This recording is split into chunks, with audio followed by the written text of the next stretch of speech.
This is a question that we could talk about for forever. Sure. It's a question, for staying up very late at night and drinking lots of cognac and talking about what is it you think makes us human?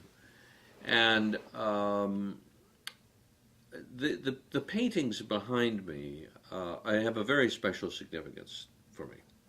They are, of course, world famous from the cave of Lascaux in the Dordogne in southwest France. And my first visit to them in about 1982, there are many ideas. Is this hunting magic? Is this some kind of shamanism? Is this some kind of religious belief? Is this sympathetic magic? What is this? And there are people who have various ideas. And when I went into Lascaux the very first time, I had a very different reaction. And that reaction was that this is familiar art. You can look at it. You know what it is. I mean, you know what a bison or a horse looks like. But I think that it was a celebration. I think that after millions of years of human evolution, and we know it's about 6 million years at the moment, it probably goes back more, since we separated from the apes. A common ancestor was maybe 8 to 10 million years ago. That for a great deal of that time, we were very dependent on the natural world for survival, and we never knew what was going to happen, right? This suggests to me that humans were no longer living in a survival-oriented world, only worrying about how to stay away from danger, how to survive catastrophes, where's the food coming from, that these were people like us who celebrated their existence and celebrated the world around them, that now they had time to appreciate. And I think in a philosophical way, for me, being human means that you realize who you are and you are able to celebrate that in ways that are unique, that are a significant departure from every other animal on the planet. It isn't just language. Language is probably what allowed them to do this, okay? But the ability to use that language to express what is here, that they have seen there, and to put it back out again in a place like Lascaux suggests to me that these are people like us who realize that the creative side of us is incredibly important and always thirsty. We want to create something.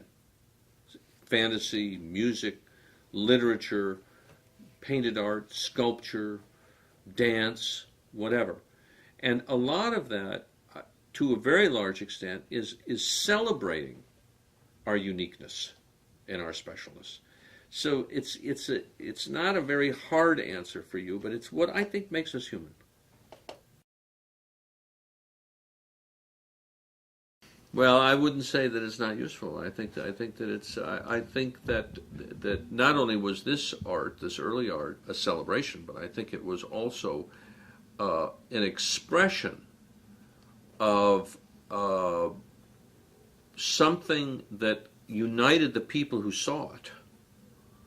Some of it is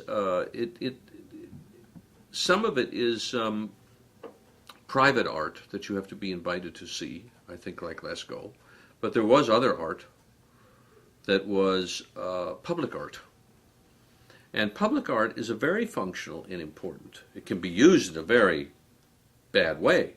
People who are wearing swastikas, it's a form of identification of who you are. It's a horrible expression of creativity and in a way, art, because it is art. One of the things that was so compelling about symbols like that is that there's something unique about them and something artistic about them. But when I go to Washington, D.C., and I see the Washington Monument, I'm reminded that I'm in my territory. This is America. When I step off an airplane and take a taxi cab in and see something like Place de la Concorde, I say, oh, I'm in somebody else's territory. This is not my symbol. So, but that art is something that unites the French as French. So I think that art has that kind of a role.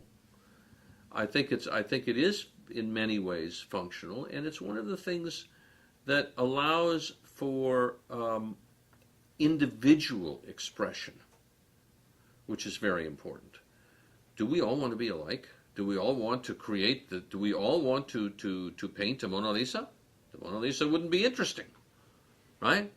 Or do we want to paint, a Picasso woman who is, and when you look at her, you say, I recognize this woman because she has taken those essential elements, a nose, a mouth, an ear, an eye, something that identifies that person, and presents it to you in a very unique way. And art makes life interesting.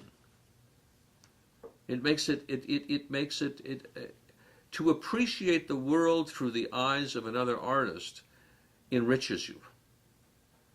You may not really like that kind of art.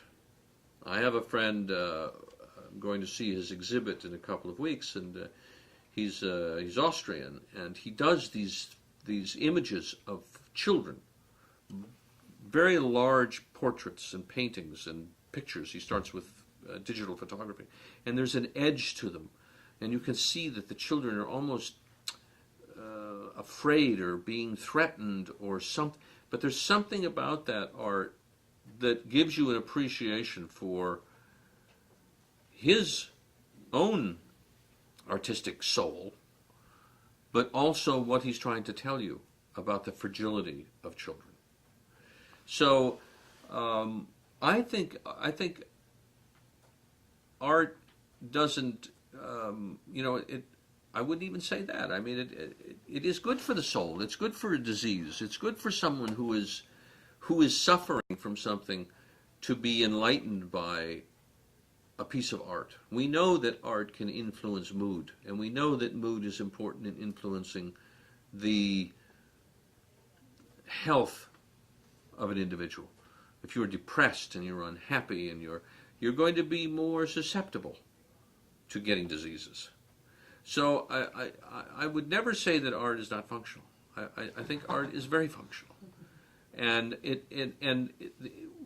there is no society that does not have art. It is a sine qua non of what it means to be human.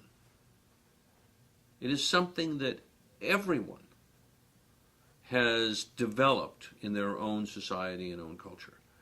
And you look at primitive art. I mean, you go to Africa and you look at primitive art. This art is so sophisticated because of what it means and how it has kept the society together and how it has codified, how it has, distinguished that society. I mean, people, of course, one of the great artists, Picasso, of all times, received inspiration from this art. It's not primitive in any way. And I really feel, I'm not an artist, and I know very little about art, but I sense that it is something that has been important for a long time and is very important today. It's one of the things that is always a disappointment in my society, in the culture I live in, that our government does not value the arts the way Italy and Germany and France and so many European countries that have subsidies for art because they realize how important it is, and we don't. Our National Endowment for Humanities and Arts and so on in this country is people struggle and fight all the time to get small amounts of money to be creative.